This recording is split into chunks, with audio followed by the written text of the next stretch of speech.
black slave owners, free black slave masters in South Carolina, 1790, 1860 by Larry Coger.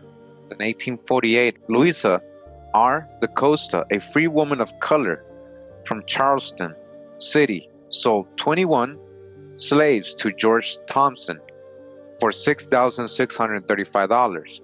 By 1850, Miss DeCosta and her husband, William P. DeCosta, retained the services of 10 slaves.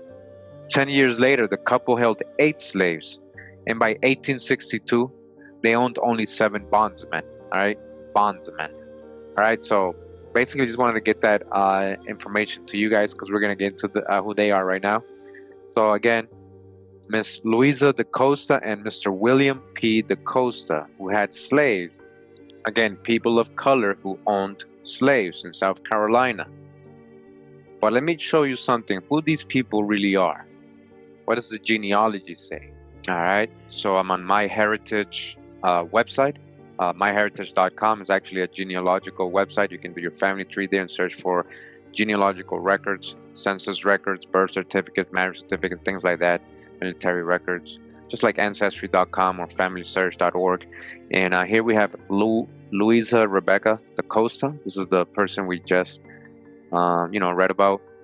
And her husband, William P. DeCosta. Remember, they were slave owners. They were people of color in South Carolina. Again, now remember, keep in mind what we've been reading about South Carolina and it seeming to be, especially Charleston, the city Charleston, the port there, how it was almost seemed like mainly a free people of color city, a city filled with, what you will call today an African American city, right? They would call them today. But these free people of color, were they really Africans? We already know Africans were the ones coming over here. So if they are of color, does that mean that they were descendants of some Indian slaves that were of color? Not always.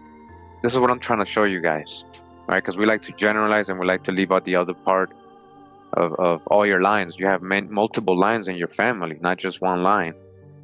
You don't stop, you reach one Indian in one line, there's other lines too in your family. A lot of these, we've been learning what they call, these Swarthy or we know they were so-called Negro Europeans, these Jacobites, all these indentured servants, all these colonists, all these Huguenots that were coming, especially to South Carolina. All right, let's not forget the Huguenot video. And, the reminder that, South Carolina was one of their major,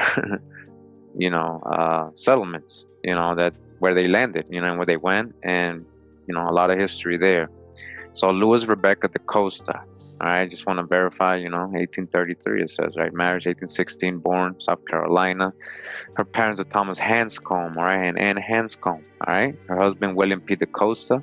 Her children, siblings, all right? So there's a record here of her, another one here on MyHeritage. And the list of her family members here as well, Thomas Hanscombe Jr. Again, that's her dad and her mom, her husband, William DeCosta, all right? So remember, free people of color who were slave owners. I'm going to show some census records soon, but before I do that, I want to get to a really good book. All right, so I'm in this book, A Gentleman of Color, The Life of James Forten by Julie Winch, Oxford University Press, all right, from 2002. All right, so I'm on page 340 of this book, and I'm going to a part that relates to, the DeCostas and who they are, and also, to the person we just saw, Louisa DeCosta, and her parents, which were the Hanscombe. So there's a little info here on them. It says here, when Thomas Hanscombe arrived in Philadelphia from South Carolina in 1845, there were excellent reasons why Robert Purvis should befriend him and equally compelling reasons why he should shun him.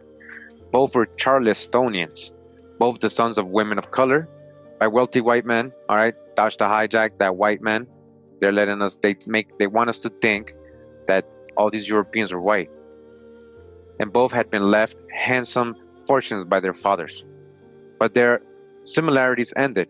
For Hanscombe was a slave owner, all right? So remember, Louisa's parents were slave owners, and she was a slave owner as well. She's a person of color. Now we're assuming his dad was white. That's what they want us to assume. Got to prove that to me. and Purvis an outspoken foe of slavery. So they didn't get along because of that. Purvis may have assumed Hanscom was moving north because he loathed slavery. In fact, what Hanscom was turning his back on was his unenviable position as a free man of color in a slave society. The story of the complex web of relationships that linked the Fortons and the Purvises with the Hanscoms and their kingfolk began in Charleston around 1810. A William Purvis and Harriet Judah welcomed the arrival of their second son, Robert Thomas Hanscom. All right, those are his parents, a planter in St. James and Goose Creek Parish, some 15 miles outside the city, embarked on a liaison with Nancy Randall. If she was a slave, Hanscom freed her before the birth of their first child. Again, now look what it said. If, what does if mean? I want all of y'all who's listening right now, right? What is, when somebody says if she was a slave, if is if a fact, there's doubt in if he doesn't know if she was a slave, they don't know if she was a slave. She's always been a free person of color. That's the truth. If she was a slave, no, she was never a slave. Hanscom freed her. They're talking about Louisa's mom because they're trying to say Louisa's colored because of her mom, who was a slave. But they just told you right here, if she was a slave, they don't know, you see?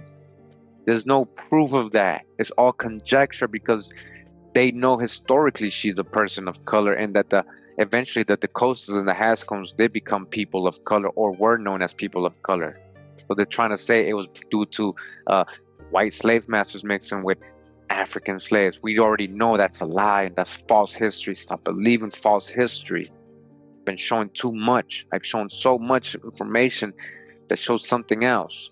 If anything, if any foreign so-called Negro came, it was through the indentured servitude system, and they also came as colonists, giving them head right land grants and all that, conquistadors, prisoners of war, convicts, not just pale-skinned white people.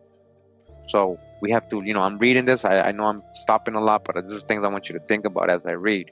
So it says the Hanscoms freed her before the birth of their first, if she was a slave, but she wasn't, so all 6 of their children were born free. Thomas Hanscom died in 1831, leaving an estate worth of $330,000 back then, right? His will contained numerous bequests to friends, to his church, to Charleston's orphan house, and to the College of Charleston. William Purvis bequeathed almost everything he owned to his beloved friend and their sons. Hanscom dealt less generously with his mistress and their children, but his death left them richer than most Charlestonians, irrespective of race. So now they're calling his wife a mistress. Nancy received $15,000 in stocks, the contents of the house on Charleston's Stratt Street. She had shared with Hanscom the use during her lifetime of another home on Green Hill Street and the services of 13 slaves and their offspring. Now look what it says here, right? Page 341. Her children, Joseph, Thomas, James, and Louisa. All right, there goes Louisa. Remember, Louisa DeCosta, born Hanscom, My Heritage, Genealogy, Real History. No assuming, all right? We know who these people are. We can trace them, all right? Louisa, who married a DeCosta, all right? We haven't even got to that yet. Let's go back, all right? Again, Louisa. What happened? They got slaves. They got inheritance. Louisa got some of the slaves. And Mary got the proceeds arising from the sale of the Stratt Street house and 1 slave apiece. A $150,000 trust fund was also established for them. All right, Louisa had money. Now it says here, one by one, the Hanscoms allied themselves with Charleston's aristocracy of color. Again, who? Charlestown's, right? We just came from the other book, right? Telling us that Charlestown, remember, keep that in mind because it's very important for what I'm about to show you guys about who was in Charlestown, who they want us to only think was in Charleston. And, they want us to think these people were pale skinned. One by one, the Hanscoms allied themselves with Charleston's aristocracy of color. Charleston had many, it actually was more people of color there, free people of color there, living wealthy in Charlestown, South Carolina. Remember, let's not forget about the Huguenots. This is one of their main places where they went. In 1833, Louisa married cotton gin maker, all right, a cotton gin maker, William P. DeCosta. There you go, DeCosta, remember. 6 years later, Elizabeth married John George Garden, so then she had a second marriage, the son of a mulatto planter, all right, mulatto. Dash the hijack, what does that mean? From St. Paul Parish. In 1841, Thomas married Mary Sophia Inglis, the daughter of slave owning barber Thomas Inglis. In 1843, Mary wed John Lee Jr., the son of a tailor, John Lee, and Eliza Lee, a pastry cook and hotelier who enjoyed the patronage of well-to-do whites. All right, so again, all these slave owners, these are people of color. All right, South Carolina. Continuing, James' first wife, Serena Elizabeth Walker, came from a family much like his own. Her father, John Walker, was a rich white Charlestonian of Scottish descent. Dash the hijack, show us to prove that he was white. Are you just saying that because he's European? We know many of the Scottish were people of color. And her mother, Anne Jones, had been Walker's slave. Anne Jones had been Walker's slave when Scotland was Jewish. DNA evidence, archaeology, analysis of migrations, and public and family records showed 12th century Semitic roots. Elizabeth Caldwell Hirschman and Donald N. Yates. We arrived at an alternative, though seemingly preposterous, hypothesis. What if the Scots-Irish, Scottish and English surnames carried by Melungeons had not been altered? What if their ancestral surnames really were Caldwell and Kennedy and Fraser and Bruce and Campbell and Skene? What if these purportedly Scottish and Scots-Irish and English settlers were technically from those countries of origin, but were ethnically of Sephardic, Jewish, and Moorish ancestors? Again, they were technically from those countries in Europe, so now you think they were just German or Irish or Scottish, but ethnically, they were Sephardic, Jewish, and Moorish. All right, Elijah Skene was a Scots-Irish Appalachian pioneer whose family is intertwined, multiplied with others of Melungeon background in eastern Kentucky. His Semitic features were a point of pride with Skene, according to children and grandchildren, and he fondly recounted memories of the family's Scottish homeland and clan. It says, as will be described shortly, these three churchmen were likely of Jewish ancestry, all right, Sephardic Jews, and governed parishes with largely crypto-Jewish populations. Crypto-Jews, secret Jews, none of Scotland's big three. Universities ever required students to take a religious oath, a factor that rendered them attractive to Jews from as far away as South Carolina. All right, going back over there, the kids, you see the connections now when they're saying that these people of color send their kids over to Scotland to learn in these universities. Non-Christians were excluded from studying at Oxford or Cambridge, and most English and American universities of the period mandated an oath on the New Testament naming Jesus Christ. Oh, wow.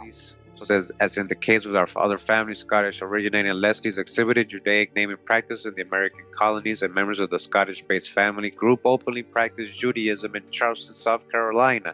So you see what was going in Charleston, South Carolina? If you missed my South Carolina video, people of color, you know, Charleston, South Carolina was majority people of color city, not a white city. These were rich, wealthy, free people of color. A lot of these, now we know, we're reading, we're correlating everything. Like a lot of these were Sephardic Moors, Sephardic Jews, you know, and they were able to practice finally after being persecuted a lot through Europe and having to hide, becoming crypto Jews and Protestants or new Christians. They were openly practicing Judaism when they got to Georgia and South Carolina. All right, where males were also leading figures in the Freemasons temple. A lot of the Leslies became Freemasons. Charleston was the port of entry for what was called Scottish Rite Masonry, and Savannah's chapter was established as Solomon's Lodge #1. All right, you heard what that's saying? That's where Scottish Rite Masonry entered the country through South Carolina. Again, a city of free people of color. As Vita says, all of these social roles, their private religious beliefs, must have influenced their discourse, actions, and counsel.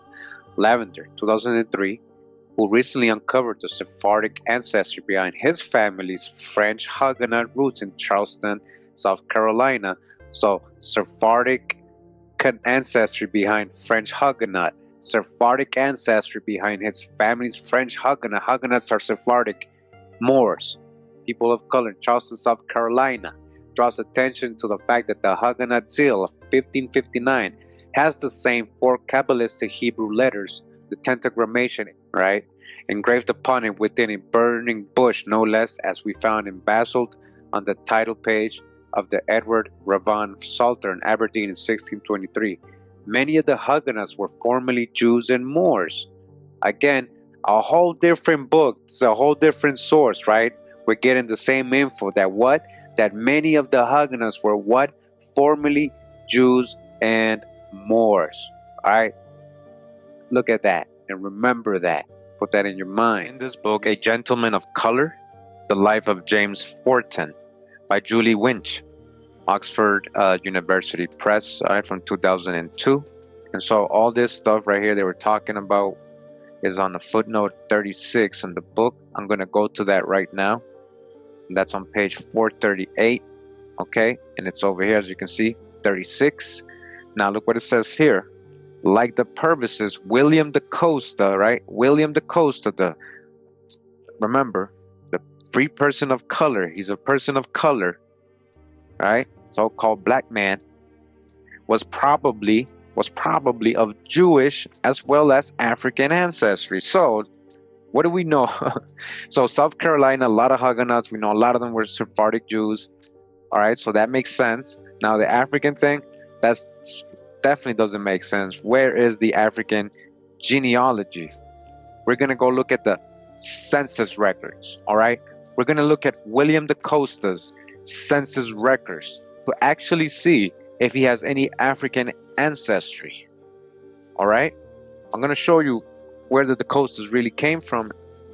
You know, even though they have this Spanish, Portuguese, Sephardic surname, this is a Sephardic surname.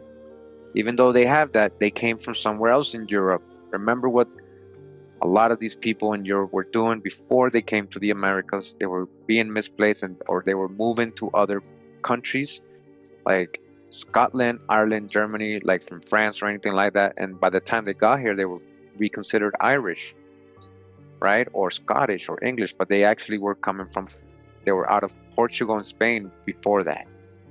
Okay, so I know I'm talking a lot again, but I hope you guys are following along. So again, they're saying he's probably Jewish, right? Now they know he's Jewish. DeCosta is a Jewish Sephardic last surname.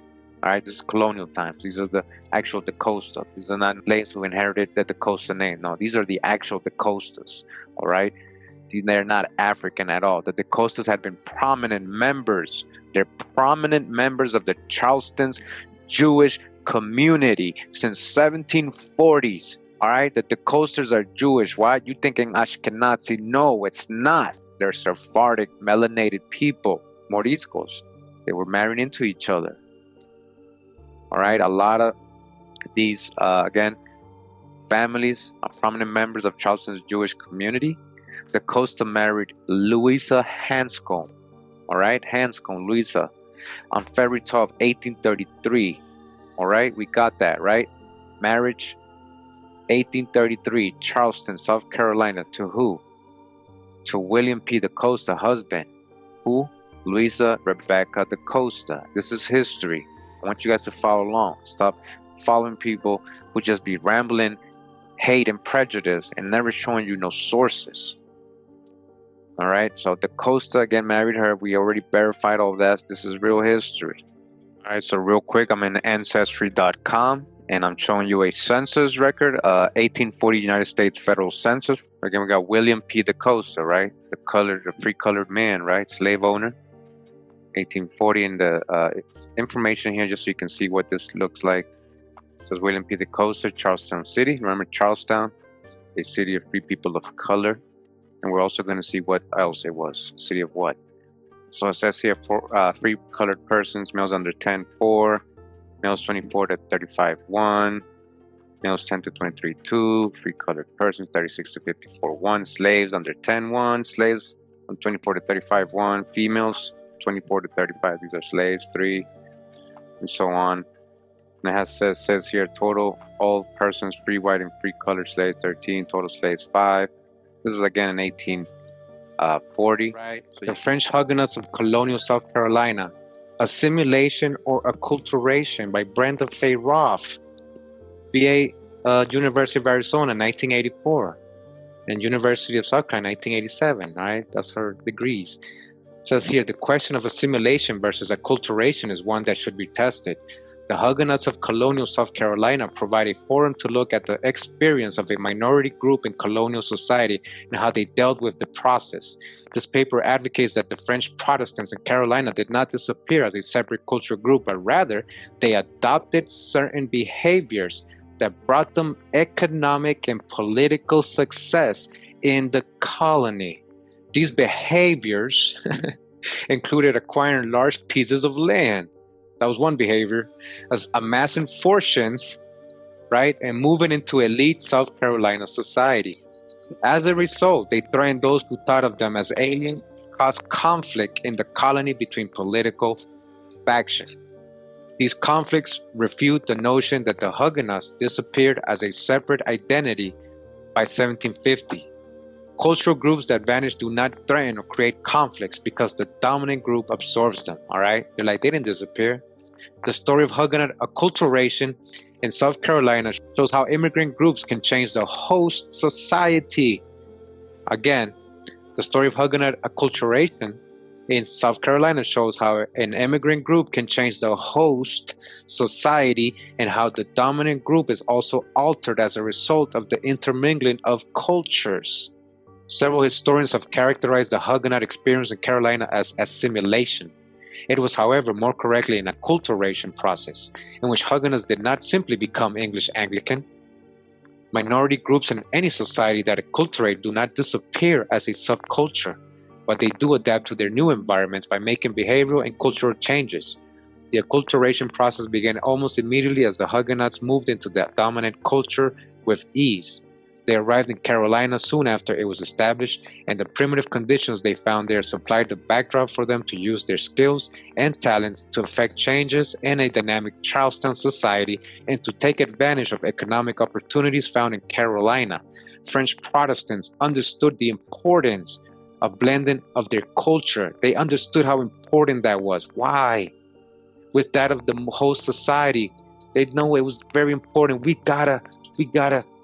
gotta assimilate into the whole society while maintaining the continuity of their distinct traditions of communal and religious life, while maintaining their secret, their crypto lifestyle. Land represented wealth and status in Carolina, and we find that the Huguenots purchased large amounts to ensure their stations in society. Like, hey, if we want to be successful, we got to get land, guys. And they was like, hey, let's do it. The documents reveal that the Lords proprietors initially set aside specific regions for the French Protestants. Yet, as land in other areas became available, Huguenots quickly took advantage of these sales. They did not abandon their old settlements, though, in favor of the new ones. The combination of separate communities and purchase of additional land in other parts of the Low Country shows that both community and wealth accumulation were important. History, Jews and Muslims in British colonial America. Chapter 8. The Huguenots in South Carolina.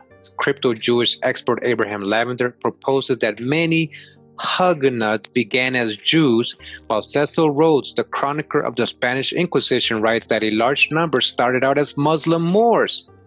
Yet despite their crypto status, Jews, Moors, and their descendants made important contributions to South Carolina's culture and economy throughout the colonial period. One of South Carolina's major agricultural crops during this time was indigo. The dye plant was introduced by Elizabeth Lucas, and its processing was developed by Andrew DeVoe, both of whom have likely Sephardic ancestry.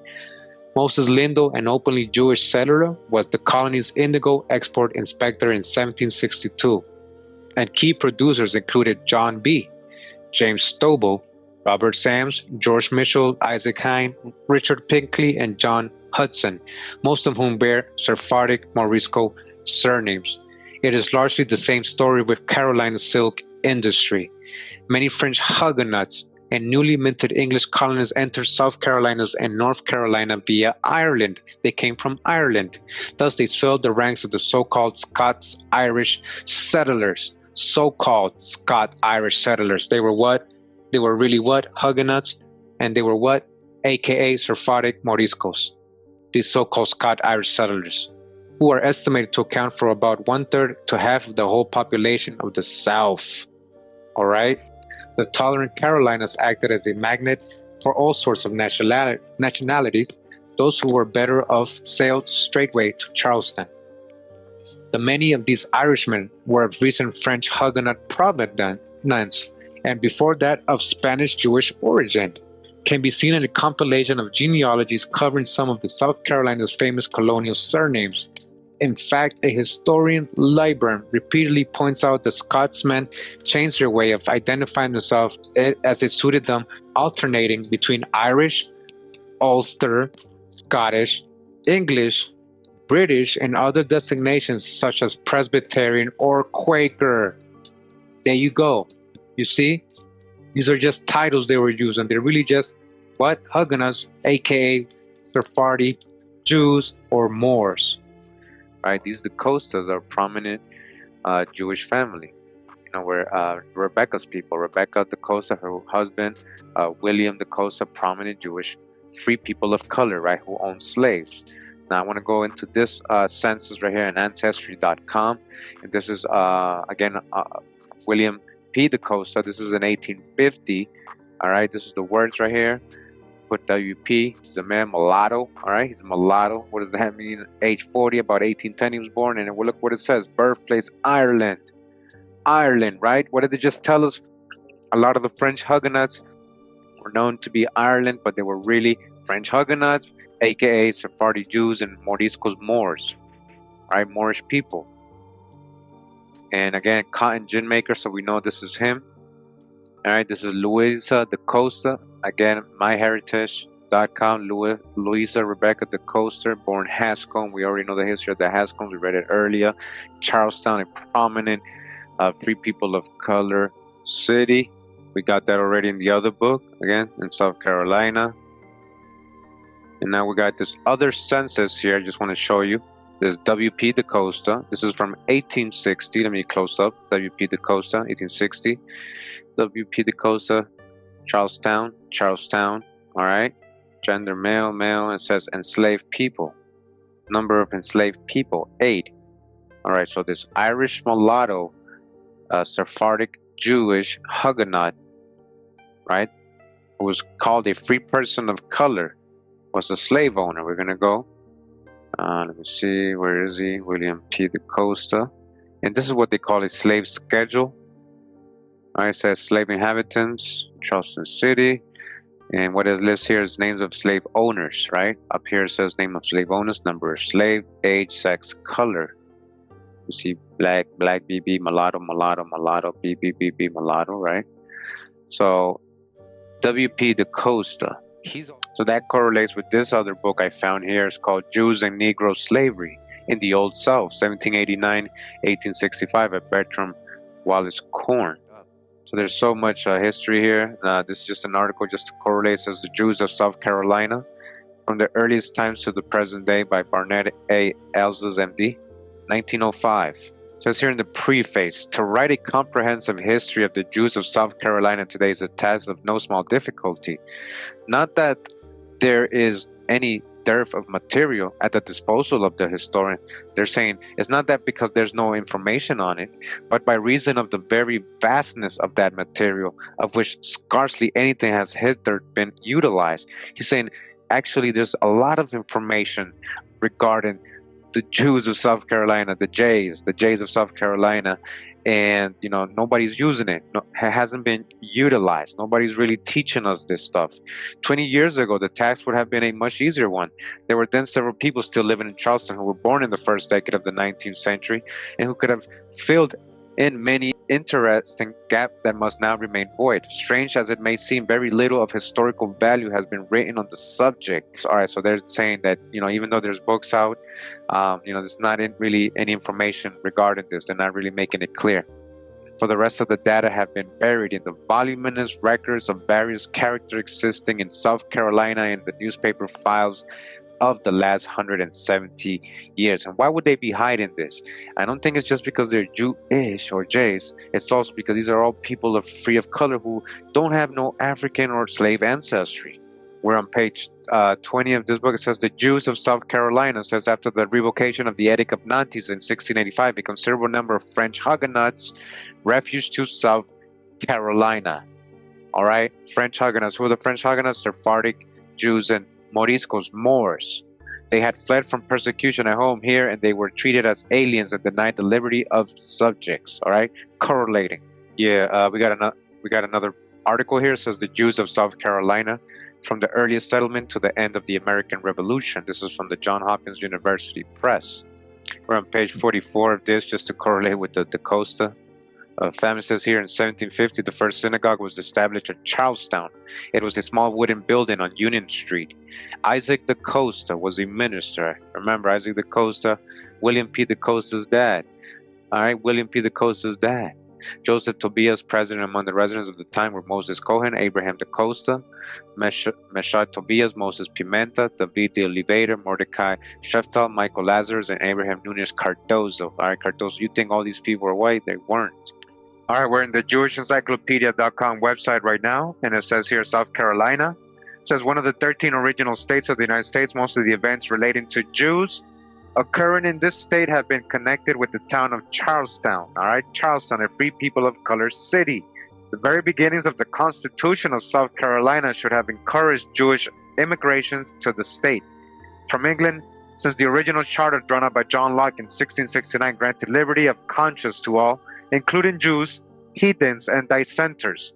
It says here, most of the early Jewish settlers of South Carolina seem to have come from London or the English colonies or Ireland, and some of them appear to have been connected with the Barbados trade in rum and sugar. All right, in 1740, owing to the refusal of the trustees of Georgia to allow the introduction of slaves into that state, a number of Jews removed from Georgia to South Carolina.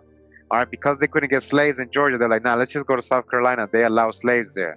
And in 1748, some London Jews connected with the DeCostas, here we go again, DeCostas and Salvadors, who had sent a number of Jews out to Georgia, proposed a plan for the acquisition of a large tract of about 200,000 acres of land in South Carolina. 20 years later, Joseph Salvador sold to 13 London Sephardic Jews 60,000 acres of land for 3,000 pounds and transferred 20,000 acres of the remainder to Rebecca Mendes DeCosta. Rebecca Mendes DeCosta. One more example says here in Wikipedia, says history of the Jews in Charleston, South Carolina. It says here Sephardic Jews from London were among the early settlers in the city and colony and comprised most of its Jewish community in the early 1800s. In 1800, South Carolina had the largest Jewish population of any state of the United States. Our guys, Sephardic Jews, they were Huguenots, they were Moors, and these were melanated people. That's why they were calling them a free people of color, a lot of them. They're not just Indians who were mixing with Europeans or slaves or African slaves.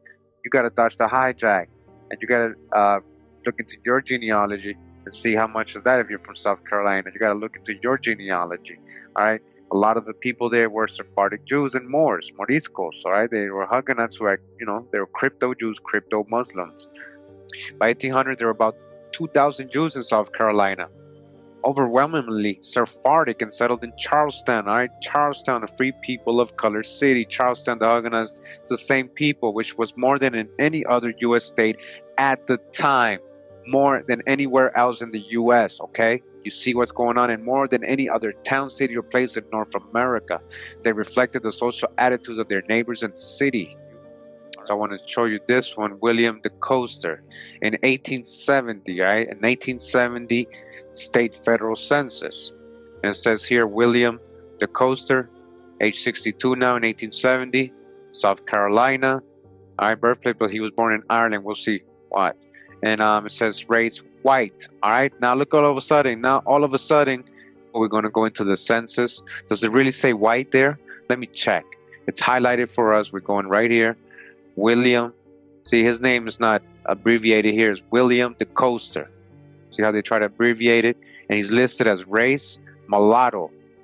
Look how it says white, but it's mulatto. M. This is an M, right? This is an M. B, M, right? This is an M. Mulatto. We already know he was mulatto. We already know this is the 1850 census. Again, William P. DeCosta, mulatto. Birthplace, Ireland, 1850. More accurately, 1850, mulatto. All right, and we just saw here, they try to, it's an M. This is an M. This don't look nothing like it. It's an M. I see M's here, mulatto. All right, they're trying to hide it. Now we're in the William P. DeCosta in the U.S. Freedmen's Bank records, right? He's a freedman now. Now he's a freedman. Remember, he's Irish, though, and he's Jewish. Freedman. What's a freedman? Right? You thought it was just black African slaves that were getting freed? No, this is... All right, so just to correlate, I want to show this book I found here. It says Irish found in South Carolina, 1850 census. Just like we were showing, right? An 1850 census. All right, so this person also listed and basically saw what I noticed, right? And she noticed all these, I guess, Irish, or she's probably Irish, and wanted to trace her genealogy. So she made a list of them, and this is it right here. All right, and as you can see, she has the DeCostas here. So you can see Louisa DeCosta here, 35. She's listed as a mulatto. She's from Ireland. Okay, Louisa DeCosta's Irish. She's Irish. DeCosta is a Portuguese Sephardic, Jewish, prominent Jewish family surname. All right, mulatto, born in Ireland. She was born in Ireland. Louisa DeCosta here too. We got Thomas DeCosta, and down here we got WP, the cotton gin maker, mulatto. He's also from Ireland. And we got DeCosta William, his son, now listed, also born in Ireland. All right, mulatto, DeCostas. The DeCostas are Irish. All right, and they're free people of color. All right, so I hope it was clear what I was trying to present to you guys. It's a fact that there was black slave owners, and it's a fact there was so-called black Europeans, and it's a fact that a lot of these Europeans came over here. These same black Europeans, a lot of them were Moors and Sephardic Jews, a lot of them aka Huguenots, aka Quakers, aka Protestants, all that. And yes, it's a fact that they came and enslaved their fellow people, Europeans, and also indigenous people from here in America.